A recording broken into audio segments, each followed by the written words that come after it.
Okay, I'd like to share a couple of concepts, a couple of related concepts that are going to help you do hypnosis better. The two concepts are what I call the game frame and the idea of adjusting physiology as part of the process of setting up hypnosis. So first of all, let's quickly look at the game frame. What I'd like for you to imagine is that people go through their days, every day of their life, playing out certain patterns of behaviour, playing out certain patterns of thought. Now, we're going to use the analogy of a game, so let's call these patterns games. So think about it like this: people go through their life playing out these games all the time.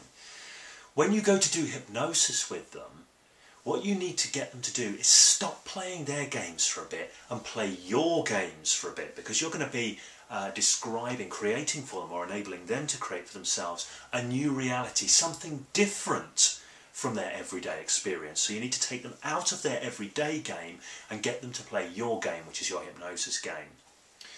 Now, this is where physiology comes in. You'll notice that when people set up hypnosis, they often say, come and stand over here, bring your feet closer together, or put your feet flat on the ground, take a breath in, this kind of thing. And a big part of this is about setting up compliance and setting up yes sets and this kind of thing. But there is another element to it that a lot of people aren't aware of.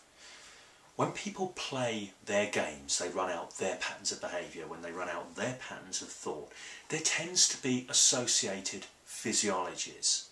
So you'll see people like, this might be the physiology that somebody will naturally have, say, okay, yeah, go on, do some hypnosis. Now, when they're in this physiology, they're in their game. Their physiology and their game are intimately tied up. So here is where adjusting the physiology can be a really powerful thing for taking them out of their game.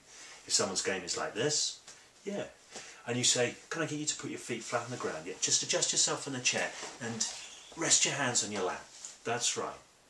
And their physiology has changed. You've taken them out of that physiological, that psychophysiological pattern that they were in before. Now, does that make sense? Think about it like this as well. Have you ever seen, think about the physiology of somebody who isn't necessarily like, they're going to be like this. They're not necessarily wanting to go along with you. They're kind of asymmetrical, offside. They're going to go with their agenda. Now think about the physiology of somebody who's very much compliant, like to go along with you. They're much more likely to be like this.